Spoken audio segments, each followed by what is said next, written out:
दहीहंडी म्हणजे आपल्या गणेशोत्सवाची चाहूल. दहीहंडी म्हणजे आपल्या गणेशोत्सवाचा एक ट्रेलर.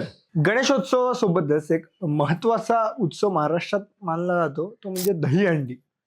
दहीहंडी म्हणजे काय की 10, 12, 15, 20 ते अगदी 200 लोकांचे हे गोविंदा पथक एकत्र येऊन ती दहीहंडी फोडतात. मला असं वाटतं की हा एकमेव सण असा आहे की ज्यात माणूस एकमेकांना वरती जाण्याचा प्रयत्न करतो. की बाबा तू माझ्या खांद्यावर चढून तू माझ्यापेक्षा वरती जा, हा प्रयत्न करतो.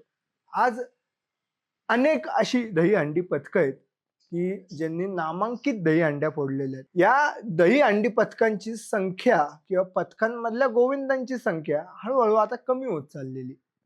खरं तर हे गोविंदा म्हणजे आपल्या संस्कृतीचे एक रक्षणकर्ते होते, की ज्यांनी ही संस्कृती, ही संकल्पना कंटिन्यू चालू ठेवली होती. अशा कितीतरी दहीहंडी पथकांनी चांगले चांगले खेळाडू किंवा अगदी आता ह्या स्वतः दहीहंडी संघ एक आंतरराष्ट्रीय दहीहंडी स्पर्धेत उतरतो. हीच खरी आपल्या संस्कृतीची ओळख आहे.